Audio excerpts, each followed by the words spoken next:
వసుదేవసుతం దేవం కంసచాణూరమర్దనం దేవకీ పరమానందం కృష్ణం వందే జగద్గురుం. ఉద్ధవ గీతలోకి తిరిగి పునఃప్రవేశం. కృష్ణ పరమాత్మ గుణదోషాలను ఎన్నుకోకుండా ఉండడానికి సాధకుల యొక్క అధికారాన్ని బట్టి, అంటే వాళ్ళకున్న యోగ్యతను బట్టి 3 మార్గాల ద్వారా తనని చేరే విధానాన్ని నేను సులభంగా మీ అందరికీ చెప్పి ఉన్నాను. అవి ఏమిటంటే కర్మ, భక్తి, జ్ఞానయోగాలు అనేవి చెబుతూ వాటిని గురించి వివరాలు అన్నీ ఏ విధంగా మానవులు చెయ్యాలో చెబుతూ కర్మ మార్గంలో ఎలా ఉండాలి, కర్మయోగంలో, భక్తి యోగంలో ఎలా ఉండాలి, జ్ఞానయోగంలో ఎలా ఉండాలని చెబుతూ భక్తుడుగా మారడం అత్యంత ఆవశ్యకం అనేటువంటి విషయాన్ని ప్రస్తావిస్తూ ఆయన వానప్రస్థము, తర్వాత బ్రహ్మచర్యము, వీటన్నిటి గురించి కూడా కొద్దిగా సూక్ష్మంగా చెబుతూ మనందరికీ ఒక విధంగా ఒకవేళ పరిస్థితులు మారి ఈ విధంగా ప్రయత్నం చేస్తున్నటువంటి సాధకుడు శరీరాన్ని విడిచిపెట్టవలసినటువంటి పరిస్థితి ఏర్పడేటట్లయితే దాని యోగ భ్రష్టత్వం అంటారు. అలా అని భయపడాల్సిన అవసరం లేదు. ఎందుకంటే నువ్వు చేసినటువంటి యోగ సాధన అనేది నెక్స్ట్ జన్మలో నువ్వు ఏ శరీరానికి వెళ్ళినా నీకు మళ్ళీ అది ఇవ్వబడుతుంది, మళ్ళీ మానవ జన్మ ఇస్తారు, దాని తర్వాత నీకు అందించబడుతుంది. ఆ విధంగా నువ్వు మోక్షానికి వెళ్ళిపోయే అవకాశం ఉందని భగవద్గీతలో చెప్పిన విషయాన్ని మళ్ళీ ఇక్కడ పునరుద్ఘాటిస్తున్నాడు ఆయన. అయిన తర్వాత మానవుడు ఈ జీవితానికి వచ్చిన తర్వాత చేయవలసినటువంటి ముఖ్యమైన పని ఏమిటంటే భగవంతుడి యొక్క ప్రీతి కోసం ఆయన్ని తెలుసుకోవడానికి చేయటమే వాడి యొక్క జీవిత లక్ష్యం అనేది మనకి చెప్పడం జరిగింది. తర్వాత మనం తెలుసుకోవాల్సిన విషయం ఏమిటి అనేటట్లయితే ఈ శరీరం అనేటువంటి దానికి రాత్రింబవళ్ళు వీటిని క్షణక్షణం మన శరీరాన్ని, తర్వాత ఆయుష్ని, బలాన్ని అవి హరించి వేస్తూ ఉంటాయి. కాబట్టి ఒక రోజు గడిచిందంటే ఒకరోజు నువ్వు మృత్యువుకు దగ్గర అవుతున్నావు అని గుర్తుపెట్టుకోమంటున్నాడు. మనమేమో పుట్టినరోజు చేసుకుంటున్నాం, సరే వదిలేద్దాం దాని సంగతి. కాబట్టి ఈ విధంగా జాగ్రత్తగా ఉండి మనం ఈ శరీరం ఉన్నప్పుడు భగవంతుడిని తెలుసుకోవాలన్నటువంటి భయభక్తులతో నువ్వు భగవంతుడిని తెలుసుకోవడానికి ప్రయత్నం చేసి అది సాధించి నీవు ఆత్మరతుడై ఎల్లప్పుడూ శాంతిగా ఉండు అని మనకు సలహా చెప్పాడు. తర్వాత ఇంకొక విషయం, మన ఈ మానవ జన్మ యొక్క గొప్పతనం ఏమిటనేది మనకు తెలుసుకోలేకపోతున్నా ఆయన పరమాత్మ మళ్ళీ పునరుద్ఘాటించాడు. ఏమిటంటే నువ్వు పూర్వజన్మల్లో చేసుకున్నటువంటి ఎన్నో పుణ్యకర్మల ఫలంగా నీకు ఈ మానవ జన్మ ఇవ్వబడింది. కాబట్టి ఇది అత్యంత దుర్లభమైంది, మామూలుగా దొరికేది కాదు. కాబట్టి నీవు జన్మజన్మాంతరాల్లో చేసుకున్నటువంటి సుకృతాలు, మంచి పనులు ఏవైతే ఉన్నాయో వాటి యొక్క విశేష ఫలం వలన నీకు ఒక మామూలుగా ఈ దేహం ప్రాప్తించింది. ఇది ఎటువంటిదయ్యా అంటే భగవంతుడు సంసారం అనే సాగరాన్ని దాటడానికి నీకు ఇవ్వబడినటువంటి ఒక కొత్త నౌకారాజము అని చెప్పాడు. తర్వాత ఇది దివ్య సందేశ వాహకం, అంటే పరమాత్మ యొక్క సందేశాలని, దివ్య సందేశాలని అందుకోవటానికి కేవలం ఈ మానవ దేహంలోనే అవకాశం ఉంది, మిగతా దేహాల్లో లేదు. అర్థమైందా? నువ్వు భగవంతుని గురించి తెలుసుకోవాలో నీ మనసు ద్వారా తెలుసుకుంటున్నావు, విన్నా భగవంతుని గురించి మనసు ద్వారా తెలుసుకుంటున్నావు. ఇవన్నీ చేయడానికి కావలసిన ఉపకరణం అక్కడ నీకు మానవ చరణంలోనే ఇవ్వబడింది. కాబట్టి దివ్య సందేశ వాహకం. తర్వాత నీవు ఈ శరీరాన్ని దాటుతూ ఈ జన్మను సార్థకం చేసుకోవాలనుకున్నప్పుడు నువ్వు శరణు కోరగానే వచ్చేవాడు కర్ణధారుడు అయినటువంటి గురువు. వాడెవడు? భగవంతుడి యొక్క ప్రతినిధి, నీకు సహాయం చేయడానికి వచ్చేవాడు వాడు. తర్వాత ఇక నువ్వు ఆ గురువుని చేరి హరినామాన్ని మనస్ఫూర్తిగా స్మరించినంత మాత్రం చేత నీకు అనుకూలమైన వాతావరణ వాయు ప్రసారం చేసేవాడిని అయినటువంటి పరమాత్మనైనా శ్రీకృష్ణుడిని నేనే అని కూడా చెప్పడం జరిగింది. అయిన తర్వాత ఇన్ని అవకాశాలు, సులభమైన మార్గాలు నీకు ఇచ్చిన తరువాత కూడా నీవు దీన్ని సంసార సాగరం దాటడానికి ప్రయత్నం చేయకపోతే నీలాంటి మూర్ఖుడు ఎలాంటి వాడు అంటే తన చేతులతో తన గొంతును పిసుక్కునేటువంటి దరిద్రుడు అని చెప్పి చెప్తున్నారు. సో ఇందువలన నీవు పూర్తిగా పరిస్థితుల ప్రభావానికి లోనై ఉద్విగ్నుడివి, అంటే ఉద్రేకం కలిగిన లేక ఉన్న పరిస్థితులు చూసి పూర్తి విరక్తి కలిగిన ఈ రెండు పరిస్థితుల్లోనూ నువ్వేం చేయాలి అంటే జితేంద్రియుడవై, అంటే ఇంద్రియాలను జయించి యోగ స్థితిలో పరమాత్మ యందు నిశ్చల భావంతో ఎల్లప్పుడూ కూర్చుని ఉండి ఆయన్ని స్మరించు అని చెప్తున్నాడు.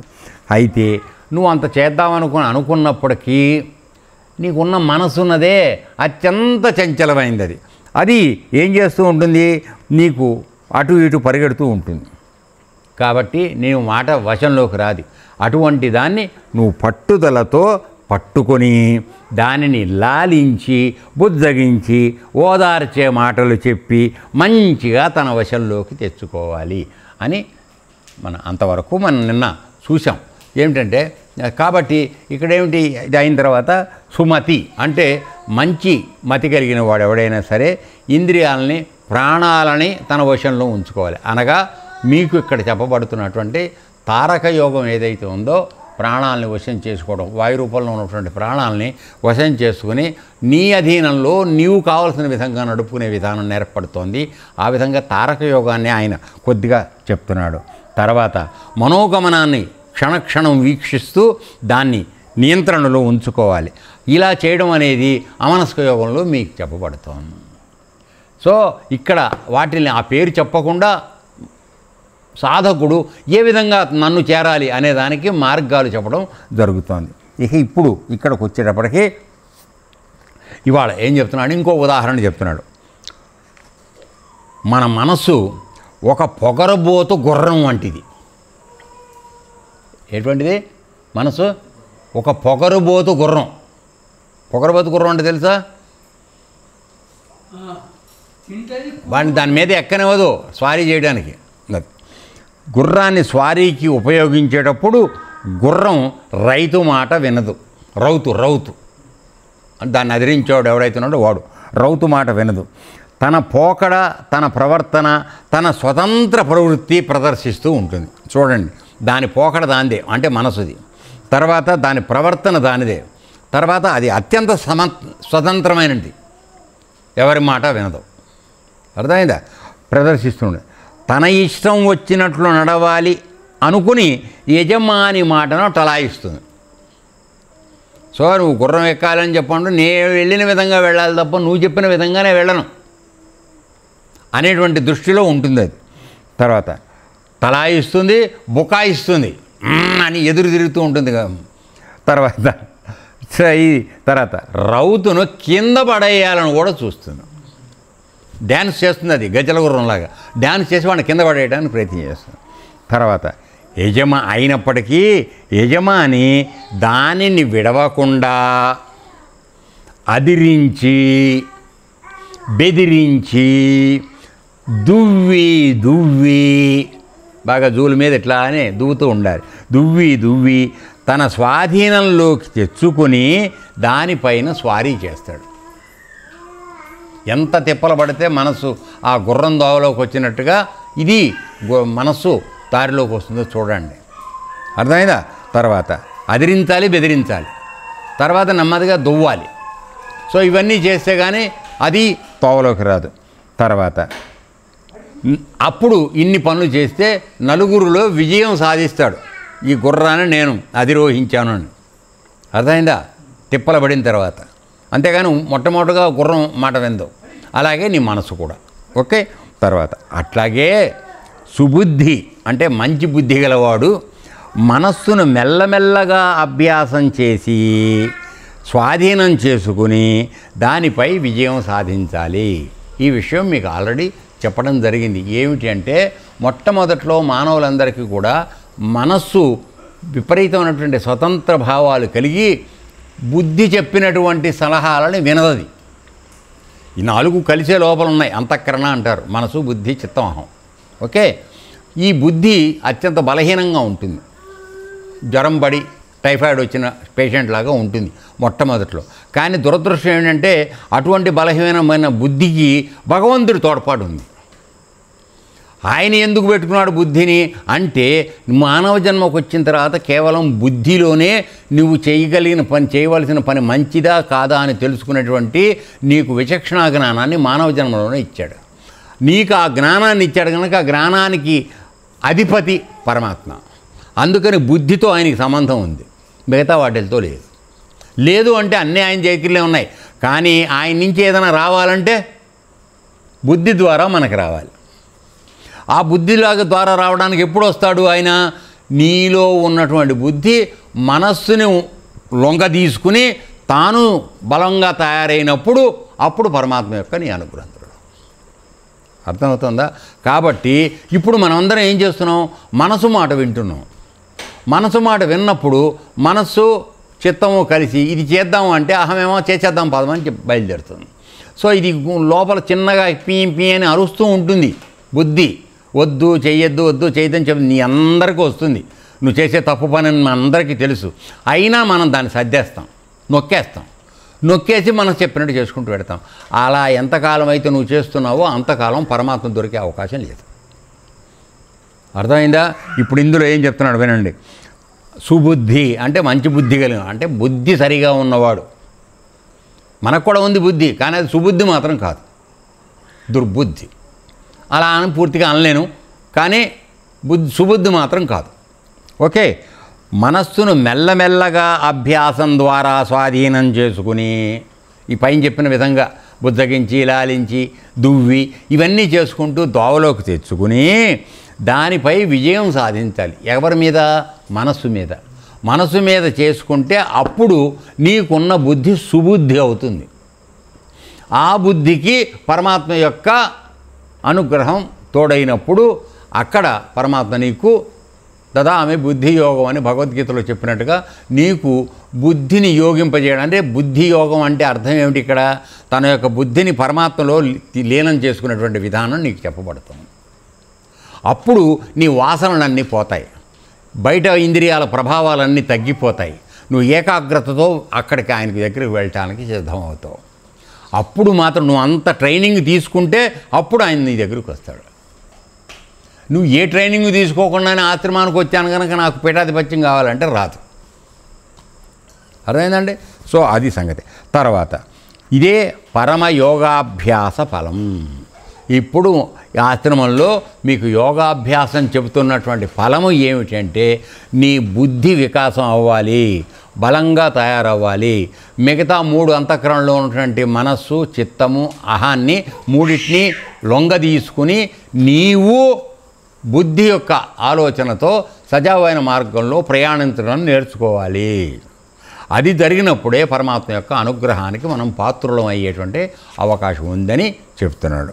తర్వాత ఇక దీనికి నీకు ఏ విధంగా అవకాశం ఇచ్చానో చెప్తున్నాడు. బుద్ధి నేను ఉంది దాని ప్రకారం అంటున్నాడు కదా. బుద్ధి ఏ విధంగా నీకు ఉపయోగపడుతుందో ఇప్పుడు చెప్తున్నాడు. ఊరికో మాట చెప్పి వదిలేస్తే సరిపోదు, దాన్ని ఏ విధంగా ఉందో చెప్పాలి కదా. ఎక్స్ప్లెనేషన్ చెప్తున్నాను అనమాట.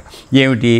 సాంఖ్యశాస్త్రంలో ప్రకృతి మొదలుకొని శరీరం వరకు గల సృష్టి క్రమం చెప్పబడింది. అంటే మీకు సాంఖ్యయోగంలో చెప్పేటప్పుడు ఈ శరీరం ఎలా నిర్మాణం అయిందో నీకు చెప్పబడుతోంది. పంచీకరణం అనేటువంటి వాటి ద్వారా పంచభూతాలు నీకు అప్పిచ్చినప్పుడు ఏర్పడినటువంటి ఈ శరీరం 24 తత్వాలతో ఏర్పడిన శరీరం, దీన్ని ఎవరి అప్పు వాళ్ళకి తీర్చేస్తే మిగిలినది ఏదైతే ఉందో అది నీవై ఉన్నావు. 25వ తత్వం ఆయన ఉన్నాడు, ఆయన ప్రతినిధిగా నువ్వు ఇక్కడ ఉన్నావు. ఆ నిజాన్ని నీకు చెప్పేది ఇది. అయితే ఈ పంచభూతాలు ప్రకృతిలోంచి వచ్చినాయి కదా, దానిలోంచి వచ్చిన దాన్ని కదా నువ్వు తీసుకుని శరీరం నిర్మాణం చేసుకున్నావు. కాబట్టి ప్రకృతిలోంచి ఈ శరీరం ఏర్పడిందనే జ్ఞానము.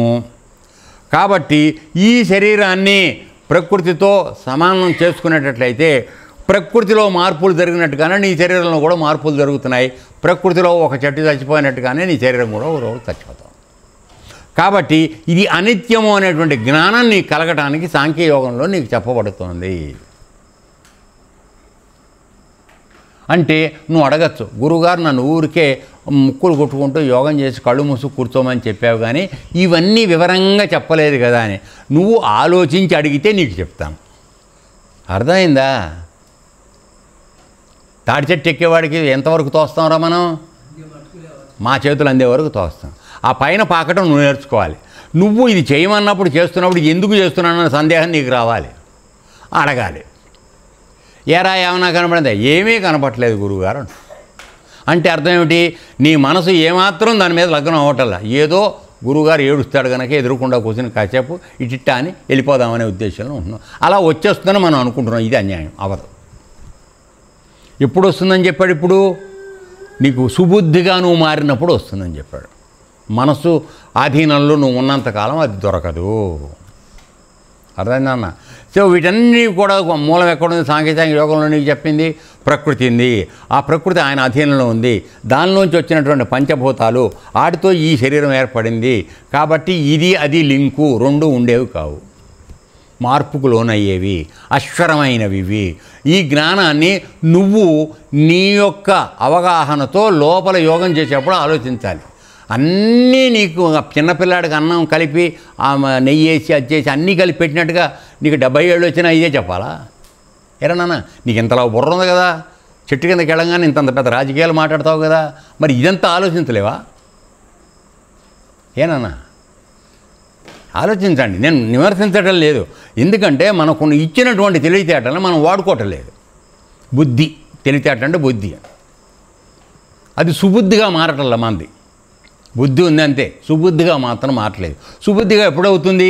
అందుకే ఇక్కడ చెప్తున్నాడు, సాంఖ్యశాస్త్రంలో ప్రకృతి మొదలుకొని శరీరం వరకు గల సృష్టి క్రమం అంటే ఇంత పెద్ద ప్రకృతి, అష్టప్రకృతులు కలిగినాయి. ఈ అష్టప్రకృతుల్లోంచి వచ్చినటువంటి పంచభూతాలు ఇవి. వాటిని నుంచి నీకు ఈ శరీరం ఏర్పడటానికి తల్లిదండ్రులు కలిసిన తర్వాత నీకు ఆ సూక్ష్మ శరీరం ఏర్పడడానికి కావాల్సినటువంటి ఈ 5 పంచభూతాలు కలిసి సగభాగం అవి అట్టే పెట్టుకుని సగభాగం నీకు ఇస్తున్నాయి, అప్పు మిగతా వాటికి. ఆ విధంగా 24 తత్వాలతో నీ శరీరం ఏర్పడుతోంది. ఆ మిగిలిన సగభాగానికి ఆ అట్టే పెట్టుకున్న 5 నీ పంచతన్మాత్రలు లేక శబ్దస్పరిశ రూపరసగంధాలు. అసలు విషయాలను తెలుసుకునేది అది పరమాత్మ యొక్క అధీనంలో ఉన్నాయి. అవి అర్థమైందా? ఇవన్నీ నీ అధీనంలో ఉన్నాయి. అయితే లోపల దాంతోపాటు బయట దాన్ని కూడా తీసుకెళ్ళి ఆయన దగ్గరికి నువ్వు పెట్టి సుబుద్ధిగా మారినప్పుడు అన్నీ నీకు కలిసి వస్తాయి. ఏ ప్రయత్నం చేయకుండా రావాలనుకోవడం మాత్రం అన్యాయం రాదు. Okay, right. ఇప్పుడు ఏం చెప్తున్నాడు? సాంఖ్యశాస్త్రంలో ప్రకృతి మొదలుకొని శరీరం వరకు గల సృష్టి క్రమం చెప్పబడింది. ఏ విధంగా తయారై వస్తుందో, నీ శరీరం ఎట్లా ఏర్పడుతుందో చెప్పబడింది ఇప్పుడు నీకు. కేవలం అమ్మా నాన్న కలిస్తేనే కాదు, పంచభూతాలు కూడా వాటికి అప్పు ఇస్తేనే అది ఏర్పడింది. తర్వాత సృష్టిలోని శరీరం ఏ క్రమంలో ప్రకృతిలో లయమైపోతున్నదో పర్యాలోచన చేస్తూ రావాలి. సో ఇది సృష్టిలోంచి వచ్చింది ఈ శరీరం, మళ్ళీ ఇది సృష్టిలోకి ఎలా వెళ్ళిపోతోంది, ఇది నువ్వు పర్యాలోచన చేస్తూ రావాలి. ఇప్పుడు నేనేం మనవి చేశాను? ఊరికే ముక్కులు కొట్టు కూర్చోవడం కాదురా నాన్న, కొంత ఈ బుర్రను ఉపయోగించాలి. ప్రపంచ విషయాలు దిక్కుమాలిన వాటిలోకి ఎక్కువగా వెళ్లకుండా ఇటువైపుకి రావాలి. లోపలికి వచ్చి ఇది ఎట్లా వచ్చింది, ఎందుకు వస్తోంది, ఇది ఎందుకు జరుగుతోంది, దీని గురించిన మథన ఆలోచన కావాలి. అర్థమైందా? అది లేకుండా నీకు ఎట తెలుస్తుందన్నా? తెలీదు. తర్వాత గురువులు ఎంతవరకు చెప్తారు నీకు, నీ ప్రయత్నం ఏమీ లేకుండా? వాడు నిన్న పరీక్షలు రాసి వచ్చాడు, టెక్స్ట్ బుక్లు చదివాడో చదవలేదో వదిలేసే అంత అయిపోయింది. పరీక్ష రాసేది వాడు రాశాడా, లెక్చరర్లు రాశారా? నువ్వే రాయాలి కదా. మరి నువ్వే కదా సాధకుడు, నువ్వే నేర్చుకోవాలి. ఏనన్నా, నేను యోగానికి వచ్చాను కనుక ఏం చేయక్కలేదు, నువ్వు చెప్పింది చేస్తా, నాకు అన్నీ వచ్చాయంటే ఎట్ట వస్తాయండి రే? పోనీ అన్నీ చేస్తానన్నావు, కరెక్ట్గా మేము చెప్పిన విధంగానే ఉంటున్నావు నువ్వు. మరి చూడరా అయ్యా, నీలో నువ్వే చెప్పేస్తున్నావు సమాధానం. చేయాల్సింది చేయట్లేదు, చెప్పిన మాట వింటలేదు, అన్నీ నీ ఇష్టం వచ్చాకని చేస్తాను, నాకు రావట్లేదు అంట. ఏటొస్తుంది? నువ్వు ఒక విషయం కావాలనుకున్నప్పుడు డాక్టర్ గారి దగ్గరికి వెళ్ళావు, జబ్బు వచ్చిందన్నావు. మన లింబాద్రి గారు ఆయన మంది ఇచ్చాడు, పచ్చని చెప్పాడు, ఒరే నాయన కోడి మాంసం తినకరా ఓ 4 రోజుల పాటు, మంచిది కాదని చెప్పాడు. కానీ మీ ఇంట్లో మీ ఆవిడేమో కోడి మాంసం లేనిదే అన్నం ఉండదు అసలు. సో నువ్వు మంది వేసుకోవా గాడిగుడ్డు, ఇప్పుడు నీకోసం వేరే వంట ఎవరు చేస్తారని ఆవిడ కోడి మాంసం పెట్టి, ఆయన మంది వేసుకుంటున్నావు, కోడి మాంసం తింటున్నావు, ఏమైంది? అర్థమైందా? కాబట్టి ఇక్కడ కూడా యోగాభ్యాసంలో కూడా గురువులు చెప్పినటువంటి అభ్యాస మార్గాన్ని అనుసరించాలి. మన సొంత తెలివితేటలను 24 గంటలు ప్రపంచ విషయాల్లో పెట్టకుండా ఇది ఎందుకు ఈ ప్రకృతిలోంచి శరీరం వచ్చిందని తెలిసింది నీకు. ఈ శరీరం మళ్ళీ ప్రకృతిలో కలిసిపోతోంది. అందుకోసమే ఆయన కబీర్దాస్ చెప్పింది, కహా సే ఆయే హే ఔర్ కహా జావోగే ఏ తో మాలూం కరో రే బడవా. ఒరే పిచ్చివాడా, వెర్రి వెధవా, నువ్వు అసలు ఎక్కడి నుంచి వస్తున్నావు, ఎక్కడికి వెళుతున్నావు అది తెలుసుకో. నువ్వు ఊరికే శరీరం పెట్టుకుని దీంతో అన్ని పనులు చేస్తూ ఉంటాను, నా ఇష్టం వచ్చినట్టు ప్రవర్తిస్తానంటే అందుకు కాదు ఈ శరీరం ఇవ్వబడింది. ఏనా నీకు బుద్ధి అనేది ఇవ్వబడింది ఎందుకు? ఇవన్నీ ఆలోచించడానికి, ఏమైనా కొంపలు తీయడానికి కాదు. దయచేసి వినండి. ఓకే. సో సృష్టిలోని శరీరం ఏ క్రమంలో ప్రకృతిలో లయమైపోతుందో, అంటే మళ్ళీ నువ్వు చనిపోగానే ఏం జరుగుతుందండి? శరీరం పోగానే ఏమవుతోంది? ఈ పంచభూతాలు అప్పిచ్చినవన్నీ పంచభూతాల్లోకి వెళ్ళిపోతున్నాయి. మిగిలిపోయిన కట్టెని కాల్చేసి మళ్ళీ ప్రకృతిలో కలిపేస్తున్నాం. కాబట్టి నువ్వు దేంతో నిర్మాణం చేస్తున్నావు, అవి దాని ఓన్ ప్లేసులకు వెళ్ళిపోయినాయి, అంటే సొంత ప్లేసుల్లోకి వెళ్ళిపోయినాయి. అవి నీ దగ్గర ఏమి మిగిలింది ఎవరు? నేను అని అనుకుంటున్న ఈ జీవుడు ఎవరైతే ఉన్నాడో, ఇవన్నీ అనుభవించడానికి శరీరం ఎత్తినవాడు, వాడు మాత్రం ఇంకో శరీరంలోకి వెళ్ళిపోయాడు. వాడు ఇక్కడ ఉంటలా. వీళ్ళిద్దరికీ స్థూల శరీరానికి సూక్ష్మ శరీరానికి ఆధారంగా ఉన్న పరమాత్మ ఎప్పుడు ఆయన మామూలుగా చూస్తూనే ఉన్నాడు. పోయావా, సరే అక్కడికి వెళ్ళు, నేను అక్కడికో వస్తున్నాను అన్నాడు. ఆయన అక్కడ కూడా ఉన్నాడు. అంతే జరుగుతోంది. ఇది మనలో ఏమాత్రం మార్పు లేదు. మానవ జన్మకి ఎందుకు వచ్చామో మనకు తెలియట్లే. ఎంతమందికి వీలైతే అంతమంది కొంపలు దోచుకుందామని, కోట్లు సంపాదించుకుందామని ఆలోచనలు ఉన్నాను తప్ప ఈ శరీరం నిలబడేది కాదు. ఇది ఉండగా దీన్ని ఎలా నేను పరమాత్మ దగ్గరికి చేర్చాలి అనేటువంటి ఆలోచన 1,00,000 మందిలో ఒకడు కూడా రావడం లేదు. మన్నించాలి, 1,00,000 మందిలో ఒక్కడు కూడా రావడం లేదు. మిగతా 99,999 మంది ఈ శరీరంతో ఎన్ని పనులు చేయొచ్చు, ఏ విధంగా ఆస్తులను పెంచుకోవచ్చు అనే ఆలోచనలోకి వెళ్తున్నాం. నేను ఫిగర్ ఎగ్జాగరేట్ చేసి చెప్పడంలా, నా మాట వినండి. ఎందుకంటే ఎక్కడ చూసినా ఇదే అన్యాయం, ఎక్కడ చూసినా ఇదే అన్యాయం. సంపాదించడం, దోచుకోవడం, దాచుకోవడం. ఎక్కడికి ఈ అన్యాయానికి అంతు దరి లేకుండా అయిపోయింది. మానవ జన్మ యొక్క ప్రయోజనం అనేది మనం అసలు ఏ మాత్రం తెలుసుకోవడం లేదు. దాన్ని కేవలం ఆవేదనతో ఈ మాటలు చెప్పడం జరుగుతుంది. ఎవరిని నిందించడానికి కాదు. మనకు ఆలోచన భగవంతుడు ఇచ్చాడు, దాన్ని సద్వినియోగం చేసుకుందాం. కొంతవరకు మంచి కోసం వాడుకుందాం. మన మంచికే. మీరు ఊర్లో ఉద్ధరిస్తానని అనుకోకండి, మనం ఉద్ధరించుకోవడానికి. ఏనా? అది రైట్. తర్వాత శరీరం ఏ క్రమంలో ప్రకృతిలో లయమైపోతున్నదో పర్యాలోచన చేస్తూ రావాలి. ఆలోచించుకో బాగా, ఇది ఎట్లా వస్తుంది, ఎట్లా పోతుంది, ఎక్కడికి పోతుంది ఇది. తర్వాత చింతనం, మనస్సు శాంతి పొందే వరకు సాగించాలి. అంటే ఇది ఎంతకాలం ఇట్లా ఆలోచించాలండి అంటే, నీ మనస్సు పూర్తిగా శాంతి పొందే వరకు ఈ ఆలోచన నడవాలి నీకు. అంటే నీకు ప్రకృతి ఎలా వచ్చింది, ప్రకృతిలోంచి శరీరం ఎట్లా వచ్చింది, ఈ శరీరం ఎలా ప్రకృతిలో పెరిగింది, మళ్ళీ ప్రకృతిలో తినవేగా నువ్వు బతికింది. మరి శరీరం ఎట్లా పెరుగుతోంది నీకు? ప్రకృతిలోంచి వచ్చినవే, పంచభూతాలు ఇచ్చినవే. ఏనా? సో ఈ మళ్ళీ ఎక్కడికి వెళ్ళిపోతుంది? ఇవన్నీ ఆలోచన చేసినప్పుడు చింతనం. ఇది చేసి ఈ చింతనం ఎంతగా మారాలంటే, ఇప్పుడు నేను ఎక్కడి నుంచి వచ్చానో, ఎక్కడికి వెళ్ళిపోతున్నాను అనే విషయం నీకు పూర్తిగా అవగాహన అవ్వాలి. అప్పుడు నువ్వు దేనికోసం ఎంపర్లాడతావు? ఇంట్లో 10 బస్తాల బియ్యం కోసం ఎంపర్లాడతావా? మెళ్ళో నెక్లెస్ కోసం ఎంపర్లాడతావా? పట్టు చీరల కోసం ఎంపర్లాడతావా? లేకపోతే వీడు 10 ఎకరాల పొలం కొనడానికి ఎంపర్లాడతారా? దేనికి ఎంపర్లాడతారు? ఇవన్నీ వదిలిపెట్టాలని జ్ఞానం కలుగుతోంది కదా నీకు. కలిగిన తర్వాత ఎంపర్లాడు దేనికి రయ్యా? సో నీవు సంతృప్తితో ఉండడం అలవాటు చేసుకున్నప్పుడు మనసులో అనేక రకాలైనటువంటి ఆందోళన ఇప్పుడు మనం అందరం పడేవి తగ్గిపోతాయి. దీనికి మార్గం మన దగ్గర లేదా అండి? ఉన్నదంతా సంతృప్తిగా ఉండడం అలవాటు చేసుకోకూడదా? సపోజ్ ఉందాం, మనం ఇప్పుడు అనుకుందాం, మన రాజుగారు ఉన్నాడు, సరే ఏదో ఒక లక్షాధికారో సుమారుగా నాకు 10 లక్షల ఆస్తి ఉందని అనుకుందాం. ఈయన వెళ్ళిపోయి పెద్ద ఈయన రాజకీయ నాయకుడిలాగా ఒక 10 కోట్లో 100 కోట్లో అవ్వాలని అనుకోవడం అది మరి దురాశ కాదా? నీకు 10 లక్షలు ఉన్నాయి, 10 లక్షలు లేని వాళ్ళు ఎంతమంది ఉన్నారు నాన్న? ఆలోచించు. 100లో ఎంతమందికి 10 లక్షల ఆస్తులు ఉన్నాయి? లేని వాళ్ళు ఎంతమంది ఉన్నారు? వాళ్ళని చూసి నాకు 10 లక్షలు ఉందని నువ్వు సంతృప్తి పడ్డావా? పట్టల్లా. 10 కోట్లు ఉన్నవాడిని చూసి నువ్వు పరిగెత్తడానికి ప్రయత్నం చేస్తున్నావు. ఇక్కడ మనం దెబ్బతింటున్నాం. నేను చెప్పేది అది. 24 గంటలు అదేనానండి. ఎంత ఆస్తి ఉన్నా మళ్ళీ అదే ప్రయత్నం. ఏమిటి అంటే ఏమిటి? ఈ ఆస్తి ఇచ్చాడు, నిన్ను ఒక స్థాయిలో కూర్చోబెట్టాడు, అడుక్కుని తినే అవకాశం లేకుండా నిన్ను రక్షించాడు పరమాత్మ. దానికి కృతజ్ఞతగా ఆయన గురించి ఎందుకు ఆలోచించవు నువ్వు? మనం ఎక్కడ పొరపాటు పడుతున్నాం చెప్తున్నాను తండ్రి, విమర్శించడం లేదు. సో ఈ విధంగా మనం వెళ్తే సరిపోతుంది. ఎంతవరకు చేయాలన్నాడు ఈ చింతనం అంటే, నీ మనస్సు శాంతి పొందాలి. అంటే నీకు కనపడుతున్న వస్తువుల పట్ల ఆసక్తి తగ్గిపోవాలి, నిరాసక్తంగా ఉండాలి. అవన్నీ ఉన్నాయి, నా కోసం కాదు. నాకు కావాల్సినవేవో పరమాత్మ ఆశ్రమమో ఇస్తోంది, నేను శుభ్రంగా ఉన్నాను, సంతృప్తిగా ఉండు, నిర్లిప్తంగా ఉండు. నీకు కావాల్సినవన్నీ వస్తూ ఉంటాయి, నీ పనులు ఏవి ఆగవు. ఆ ధైర్యంతో ఉండడం అలవాటు చేసుకుంటే ప్రపంచంలో ఇన్ని దుర్మార్గాలకి ద్రోహాలకి అవకాశం తగ్గిపోతుంది. అవునా కాదా? ఓకే. తర్వాత సంసారంపై విరక్తి పుట్టి,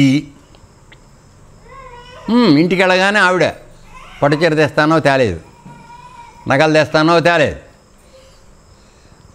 నేను జుట్టు పీక్కోవడం. సరే 2 రోజులు 3 రోజులు వాళ్ళ పైగా వాళ్ళకి విసుగుదల కూడా ఉండదు. నిన్ను వంగదీసి నీ చేత పని చేయించే వరకు పట్టి ఏడిపిస్తూనే ఉంటారు రోజు.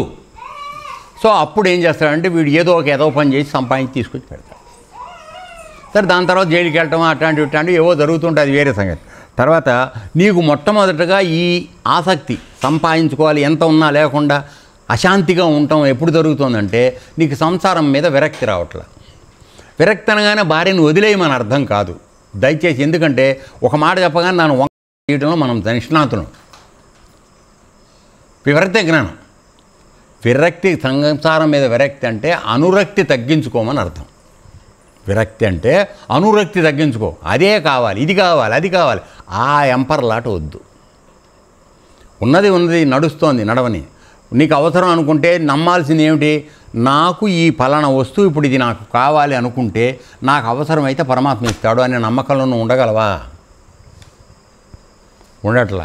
నేను చేస్తే కానీ అవదనం మనం అనుకుంటున్నాం, అది తప్పు. ఆయన మనకు మూతి పగలగొట్టి చెప్తూనే ఉన్నాడు, నువ్వు చేసిన ప్రతి అవదరాన అన్నాను. అట్లా మనకు కనపడుతూనే ఉంది. ఏదో ప్రయత్నం చేయడం, దెబ్బతింటం, వెనక్కి రావడం జరుగుతుందా లేదా? మరి అన్నీ నీ వల్లనే అయితే ఎందుకు ఫెయిల్ అవుతున్నావు నువ్వు? కాబట్టి నువ్వు తెలుసుకోవాల్సిన జ్ఞానం ఏంటి? అన్నీ నా వలన అవ్వడం లేదు, ఆయన అనుగుణమై గురుదేవుల యొక్క అనుగుణం ఉన్నవే అవుతున్నాయి, మిగతా అవ్వటం లేదు అనేటువంటి స్పృహ మనకు కలిగితే సంసారం మీద ఆటోమేటిక్గా విరక్తి వస్తుంది. అర్థమైందా? రైట్. తర్వాత సంసారంపై విరక్తి పుట్టి భోగాలు భాగ్యాలు అనుభవించడం. ఏమి ఇవాళ చికెన్, రేపు మటను, ఎల్లుండి ఇంకోటి, చాలా పేర్లు అనుకునే కోడి, మేక, చేపలు, ప్రాన్స్, ఇక రకరకాలు. ఒకటేంటి వరుసగా మార్చుకుంటూ రోజు ఒకటి చేసుకుని తింటూ ఉండడం భోగాలు. ఎందుకు డబ్బులు ఉన్నాయి బాగా సంపాదించినవి, భోగాలు. తర్వాత భాగ్యాలు, బాగా ఇంతంతలా మెళ్ళో వేసుకుని, వాడేమో పెద్ద కద్దరు చొక్కా, ఈ చొక్కా పైకి ఎత్తితే 1 కిలో బంగారం ఉంటుంది వాడికి మెళ్ళో. సో ఇవన్నీ వేసుకు తిరగడం అనేది భాగ్యాలు అనుభవించడం, భోగం భాగ్యం. ఓకేనా? తర్వాత ఇవన్నీ కూడా దుఃఖకారకాలు అని బుద్ధి ప్రబోధించిన తరువాత, అంటే ఇప్పుడు మనకి ఇందాక నేను బుద్ధి సరిగా ఉండాలి, సుబుద్ధి అన్నాను కదా, బుద్ధి మనందరికీ లేదు, సరైనది కాదు అని చెప్పడానికి కారణం ఇక్కడ చెప్తున్నాడు. చూడండి, నీకు ఎంత కాలం అయితే సంసారం మీద విరక్తి కలగడం లేదో, భోగాల మీద ఆసక్తి తగ్గడం లేదో, భాగ్యాల మీద ఆసక్తి తగ్గడం లేదో, అప్పుడు నీకు నీ బుద్ధి పనిచేయనట్టు గుర్తుపెట్టుకో. నేను బుద్ధి అనగానే తెలివితేటలోకి వెళ్ళకు. ప్రపంచంలో దేశాన్ని దోచుకునే తెలివితేటలు చాలా ఉన్నాయి, అది వేరే సంగతి. అది కాదు ఇక్కడ. బుద్ధి అనేది ఏంటంటే విచక్షణా జ్ఞానం చెప్పేటువంటి బుద్ధి. అసలు మనం చేస్తున్న పనికి మనకు విచక్షణా జ్ఞానం ఎక్కడుంది? ఈ తప్ప నీకు తెలియదా? తెలిసి కూడా చేస్తున్నావు నువ్వు. సో విచక్షణను వాడటం లేదు మనం. సో అది ఇవన్నీ కూడా విరక్తి కారకాలు అని చెప్పేసి బుద్ధి ప్రబోధించిన తర్వాత, అంటే బుద్ధి బలంగా మారింది, మనస్సు చిత్తము అహము యొక్క ప్రభావం తగ్గి బుద్ధి శక్తివంతంగా అయ్యి, నాన్న ఇది నువ్వు చేస్తున్న తప్పు, మనకు వద్దు, ఉన్నవి చాలు, సరిపెట్టుకుందాం అనేటువంటి బుద్ధి ప్రబోధాన్ని వినేంత వరకు వస్తే, అది వచ్చిన తర్వాత గురుజనులను చేరి, ఏంటండి ఇప్పుడు ఏం చేయాలి? ఇంత విరక్తి కలిగిన తర్వాత నువ్వు గురుజనులను చేరాలి. అంటే గురువుల దగ్గరికి, ఆశ్రమాలకి, గురువుల దగ్గర గురుజనులను చేరి వారి పరమ ఉపదేశాలు పొంది, అంటే వాళ్ళు పరాన్ని గురించినటువంటి చెప్పేటువంటి గొప్పదైన విషయాలు, దాని గురించి చెప్పేటువంటి ఉపదేశాలు విని పొంది తడవకు అంటే ప్రతిసారి తన నిజస్వరూప మనన చింతన ధ్యానంలో లగ్నం కావాలి. అంటే నేనెవరు అనే ధ్యానంలో నువ్వు లోపలికి వెళ్ళటం అలవాటు చేసుకోవాలి. ఎందుకని నువ్వు ఇప్పుడే చూసావు కదా, ప్రకృతిలోంచి శరీరం వస్తోంది, శరీరం మళ్ళీ ప్రకృతిలో కలిసిపోతోంది, కాబట్టి ఇది ఉండేది కాదు. దీన్ని అనుభవిస్తున్న భోగాన్ని అనుభవిస్తున్నది, భాగ్యాన్ని అనుభవిస్తున్న నేను జీవుడు అనేవాడిని కూడా నేను ఈ శరీరం ఉన్నంత వరకు ఉంటున్నాను, తర్వాత వేరే చోటుకి వెళ్ళిపోతున్నాను. కాబట్టి ఈ శరీరం ఉన్నంత వరకు నా యొక్క బుద్ధిని మంచి మార్గంలో పెట్టుకుని గురువుల యొక్క సహకారంతో పరమజ్ఞానాన్ని పొంది నేను ఆ విధంగా నా జీవితాన్ని చేయటానికి తడవకు అంటే మాటికి నీ నిజస్వరూపం ఏమిటి, నేనెవరిని, నేనెవరిని అనగానే వెంకటరెడ్డి అనుకోవద్దు. అర్థమైందా? వెంకటరెడ్డి లోపల ఉన్న అసలైన వాడు ఉన్నాడు, ఒక దుర్మార్గుడు. వాడు నువ్వు. దుర్మార్గుడు ఎందుకన్నానంటే మనకు మంచి విషయం తెలియదు కనుక, అంతే, అంతకని ఇంకేం లేదు. మనకు మంచి విషయం తెలిస్తే వాడు మహానుభావుడు అయిపోతాడు, మనందరం వెళ్ళి దండం పెడతాం కదా. అది తెలియని వాడే మనం మామూలుగా మనందరితో పాటు కలుపు మాట్లాడతాం. ఓకే, నిజస్వరూప మనన చింతన ధ్యానంలో లగ్నం కావాలి. ఎందుకు ధ్యానం చేయాలంటే నేను ఎవరిని, ఆశ్రమంలో అదే చెప్తున్నామా, నాయనా నీవు పరమాత్మ యొక్క స్వరూపానివిరా, ఆ ప్రతినిధివిరా నాన్న, ఆయన యొక్క అంశ నీలో ఉన్నది, దానివల్ల నువ్వు ఈ జన్మెత్తావు. ఈ శరీరం ఈ జన్మకి రావడానికి కారణమైన ఆ కారణ శరీరానికి కావలసిన వసతులు ఏమిటి? ఒక సూక్ష్మ శరీరము, స్థూల శరీరం, దానికి ఇన్ని అంగాలు, ఇవన్నీ ఇచ్చి ప్రపంచంలో నిన్ను బతుకుతూ ప్రపంచంలో జీవితం ఒకటే కాకుండా నీ బుద్ధిని ఉపయోగించి పరమాత్మ దగ్గరికి చేరడం నా యొక్క ముఖ్య ఉద్దేశం అయింది. ఎందుకని ఏ ప్రకృతిలోంచి నా శరీరం ఏర్పడిందో ఈ శరీరం ఆ ప్రకృతిలోకి వెళ్ళిపోతోంది, నేను అనేది మిగిలిపోతోంది. అవునా కాదా? జీవుడు అనేవాడు మిగిలిపోతున్నాడు. జీవుడిని ఎక్కడ తీసుకెళ్ళాలి? పరమాత్మలోకి తీసుకెళ్ళాలి. ఆ ప్రయత్నం చేయడం నీ యొక్క సుబుద్ధి. అది చెప్పేది ఇక్కడ అది, కానీ అది మనకు పట్టట్లేదు, అది వేరే సంగతి. అది మాత్రం మన ఒంటికి పట్టట్లా. ఓకే, అందువలన గురుజనులు ఏరి వారి పరమ ఉపదేశాలు పొంది తడవకు తన నిజస్వరూప మనన చింతన ధ్యానంలో లగ్నం చెయ్యాలి. ఇందుకు నువ్వు యోగం చేశావో, ధ్యానం చేశావో, ఏం చేస్తున్నావో, ఈ శరీరాన్ని ఏ విధంగా సద్వినియోగం చేసుకోవాలి, దీన్ని వచ్చినందువలన నేను ఏ విధంగా పరమాత్మ దగ్గరికి వెళ్ళాలి, దానికోసం నువ్వు యోగం చెయ్యాలి. యోగం అంటే నిన్నేమి నేర్పుతున్నాను రా అయ్యా, ఒకసారి చెప్పు. యోగం అంటే ఏంటి అనుకున్నాం మనం? యోగం అంటే ఏమిటి అనుకుంటున్నాం? యోగం అంటే ఏమిటిరా? జీవుణ్ణి దేవుళ్ళలో కలపడం యోగం అంటే అదే కదా. అనగా జీవుడు అనగా మన సూక్ష్మ శరీరము, మన మనస్సు, దీన్ని తీసుకుపోయి పరమాత్మలో కలపడం. అప్పుడు కదా నువ్వు మోక్షం పొంది వెళ్ళిపోయేది, జీవుడు అనేవాళ్ళు లేకుండా అయ్యి. అది నీకు నేర్పుతున్నాం, అది మర్చిపోతున్నాం మనం ఎందుకు వ్యాపారం మొదలుపెట్టామో ఆశ్రమంలో, ఆ వ్యాపారం మర్చిపోయాం, వేరే వ్యాపారాలు బోర్డు చేస్తున్నాం. తర్వాత కాబట్టి ఇలా చింతన చేయగా ధ్యానంలో లగ్నమయ్యి నువ్వు అప్పుడు ఎందుకని చూడండి, ఇంకొకసారి మళ్ళీ చెప్తా, ఏమనుకోకండి. ముందు అష్టప్రకృతుల మూలంగా శరీరం ఏర్పడుతుంది. పంచభూతాలు నీకు అప్పిస్తున్నాయి శరీరానికి, ఒక్కొక్క భాగం ఏర్పడటానికి. సో ఇది మళ్ళీ ప్రకృతిలో కలిసిపోతుంది. శరీరం విడిచిపెట్టగానే ఏమవుతుంది? ఈ శరీరం పోతుంది. పోయిన తర్వాత ఈ శరీరాన్ని ధరించి అనుభవించిన వాడు జీవుడు ఎవడైతే ఉన్నాడో వాడు కూడా బయటికి వెళ్ళిపోతున్నాడు. వాడికి ఆధారంగా ఉన్న పరమాత్మ ఎప్పుడు అలాగే ఉన్నాడు, ఆయన ఎక్కడికి వెళ్ళాలా. మళ్ళీ నువ్వు ఇంకో శరీరానికి వెళ్ళినప్పుడు అక్కడ నీ వెనకాల వస్తున్నాడు కరెంటు. ఇది కదా జరుగుతోంది. కాబట్టి ఇప్పుడు నువ్వేమిటి చేసుకోవాలి? మననం చింతనం ఏం చేయాలి అని అంటే, నేను మళ్ళీ ఈ జీవుడుగా ఉండగా ఇంకొక చోటకు, మంచి చోటకు వెళ్ళటానికి వరకు అవసరం లేకుండా మానవ జన్మకు వచ్చాను కాబట్టి నేను ఈ జన్మలోనే పరమాత్మ దగ్గరికి చేరతాననే చింతన చేయాలి నువ్వు. ఇది నేను చేయమన్నది. దానికి నీకు బుద్ధి ఇవ్వబడింది, ఆ బుద్ధిని మనం దానికి మాత్రం వాడుకోవట్లా. అర్థమవుతుందా? అది ఓకే. ఇలా చింతన చేయగా అతి శీఘ్రకాలంలో అతని మనసు చాంచల్య స్వభావం మానుకొని అటు ఉరకటం ఇటు ఉరకటం అయిపోతుందే, గంట కూర్చుంటే 55 నిమిషాలు, ఆ ఉరుకులాట తగ్గిపోతుంది. ఎప్పుడు నేను ఈ జన్మని తీసుకుపోయి పరమాత్మలో కలపాలి, ఈ శరీరం నాకొద్దు, జీవుడిని నేను అక్కడ కలపాలి, నా నేర్చుకున్న యోగం అది, జీవుడిని తీసుకెళ్ళి దేవుళ్ళో కలపడం, అది నేను చెయ్యాలి అనేటువంటి ధ్యాసతో దృష్టితో నువ్వు చేసినప్పుడు ఏమవుతుందంటే మనస్సుకి అది ఉరుకులాడటానికి దానికి ఏం ఆస్కారం దొరకటల్లా, నువ్వు దాని వైపు పోవటల్లా, అది చూపించినట్టు డ్యాన్స్ చేయటల్లా, నువ్వు అది కావాలి ఇది కావాలంటే నువ్వేం కదలటలేదు. అప్పుడు ఏం చేస్తుంది, అది మాట్లాడకుండా ఊరుకుంటుంది. సో అప్పుడు మనసు చాంచల్య స్వభావం మానుకుని అనాత్మ భౌతిక భావాలు విడిచిపెట్టి, అది చెప్పేవన్నీ అనాత్మ అంటే ఆత్మ కాదు, కనపడేవన్నీ నిజమని చెప్తోంది, అవన్నీ కనపడేవి నిజమా?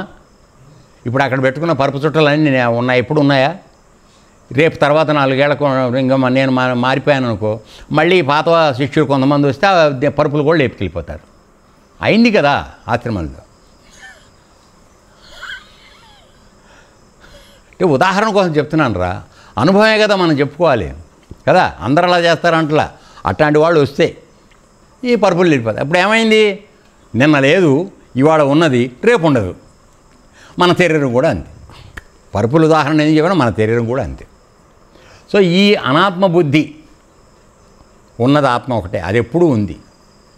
ఇవన్నీ పైన సముద్రంలో అలల్లాగా లేచి వస్తున్నాయి, మళ్ళీ సముద్రంలో పడిపోతున్నాయి. సముద్రం ఉందిరా, నువ్వు ఎప్పుడైనా చూసావు సముద్రం? చూడలే. నెక్స్ట్ టైం రా, నాతో పాటు తీసుకుపోతా. ఓకే. ఈ సముద్రంలో ఏంటంటే పెద్ద జలనిధి అది. దానిలోంచి మనం ఉరుకులాడినట్టుగానే నేను గొప్ప నేను అది మనం లేచి వస్తూ ఉంటాం కదా ఆశ్రమంలో. అలా లేచినప్పుడు ఏమవుతుందంటే అలా ఒకటి పైకి లేస్తుంది, లేచి బయ్యని పైకి వస్తుంది. పైకి వచ్చి మళ్ళీ టప్పన, దాని కింద ఏం లేదు బేసు, ఎనగర్ర లేదు, అందుకని టప్పన మళ్ళీ కింద పడిపోద్ది. మళ్ళీ ఎక్కడ పడుతుంది? సముద్రంలోంచి లేచింది, మళ్ళీ సముద్రంలోనే పడుతుంది. కాబట్టి నువ్వు కూడా ఆత్మలోంచే లేస్తున్నావు, శరీరం పెట్టుకుంటున్నావు. నేను పెద్ద తురుంఖాన్ని తిరుగుతున్నావు, 10 కోట్లు సంపాదించా, 2 పెళ్ళాలు ఉన్నారు, 6 పిల్లలు ఉన్నారని ఓ పొగరమోత్తనంగా 3 మటలు చేసి 4 మానభంగాలు చేసి బ్రహ్మాండమైన రికార్డు సృష్టించావు. అంతా అయింది. ఎక్కడ పోతున్నావు చివరికి? ఎక్కడికి పోతున్నావు నువ్వు చెప్పు, నాకు తెలియగడుగుతా. అక్కడికే కాష్టంలోకే పెడుతున్నావు. అయిపోయా. ఈ స్పృహ మనకెందుకు? అది మాత్రం ఉండదు, అది దురదృష్టం అంతే. సరే, ఓకే. తర్వాత శీఘ్రకాలంలో అతని మనసు చాంచల్య స్వభావం మానుకొని అనాత్మ అంటే ఆత్మ కానిది, ఈ ప్రపంచంలో కనపడేవన్నీ అనాత్మలే. ఒక కనపడంది వస్తువు అవ్యక్తంగా ఉన్నది ఆత్మ ఒకటే. ఆ కనపడని ఆత్మని తెలుసుకోవడానికి నీకు మార్గం చూపించబడింది, లోపలికి ప్రయాణం చేయటం. అర్థమేనన్నా? అంతే కదా. సో బయట కనపడని కళ్ళతో చూస్తున్నావు, ఈ కనపడ చూసేవి నిలబడేవి కావు.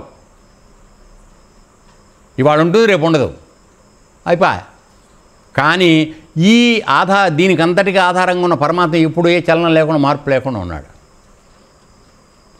సరే, సో దాన్ని తెలుసుకోవడానికి ఒక ద్వారం ఉంది, ఆ ద్వారం తెరిచి మీకు చూపిస్తున్నాం. సో దీని ద్వారా తెలుసుకున్నప్పుడు ఏమవుతుంది, నీకు అనాత్మ బుద్ధి పోవాలి, కనపడేదల్లా నాది అని అనుకునే బుద్ధి పోవాలి. ఇవి ఎన్ని నిలబడేవి కావు, ఇది కాదు, నేను వేరు అనేటువంటి ధ్యాసలోకి రావాలి. అనాత్మ. తర్వాత భౌతిక భావాలు అంటే శరీరంతో వచ్చేటువంటి భౌతికమైనటువంటి భావాలు అంటే ఏమిటి? అందమైన ఆవిడ కనపడింది వెళ్ళాలి, లేదంటే అందమైన వస్తువు కనపడింది తీసుకోవాలి, అందమైన ఆహారం కనపడింది అది తినాలి. అంటే భౌతికంగా ఈ శరీరానికి ఏం కావాలో అన్ని రకాల సౌకర్యాలు కావాలో వాటి కోసం 24 గంటలు పనిచేస్తూ ఉంటుంది మనసు. అర్థమైందా? అందుకోసమే జిహ్వేంద్రియం గుహ్యేంద్రియం ఈ రెండింటినీ బంధు పెడితేనే పరమాత్మ ద్వారం తెరుచుకుంటుందని స్వాములందరూ చెప్పినటువంటి మాట. మనం ఆ రెండు మాత్రం పూర్తిగా తెరిచి విశృంఖలంగా ఈ పరమాత్మ మాత్రం కావాలనుకుంటున్నాను. ఆశ్రమానికి వచ్చాం కనుక మాకు పరమాత్మ కావాలి, ఈ రెండు ముయ్యండి రాయ్యా అంటున్నాను నేను. మనకేమది కుదరట్లేదు, అది సంగతి. ఓకేనా? అనాత్మ భావాలు భౌతిక భావాలు విడిచిపెట్టి స్థిరత్వం పొందగలుగుతుంది నీ మనస్సు. అంటే స్థిరంగా ఎప్పుడు ఉంటుంది? బుద్ధి బలవంతంగా మారినప్పుడు మనసు శక్తిహీనమైపోయి ఇక అది కదిలే అవకాశం లేదు కనుక గమ్మున కూర్చుంటుంది మూల. ఇప్పుడు వినే కూర్చున్నట్టుగా. అర్థమైందా? అది. తర్వాత స్థిరత్వం పొంది పొందగలుగుతుంది. అప్పుడు అది శాంతి వహిస్తుంది. ఇందాక నుంచి ఏం చెప్తున్నాను నీకు, నీ చింతనం ఎంతవరకు జరగాలంటే మనసుకి శాంతి కలిగే వరకు నీవు చింతనం చేయాలని చెప్పాడు కదండి. ఆ శాంతి ఎటగలుగుతుందో ఇప్పుడు చెప్పాడు. సో ఆలోచించండి.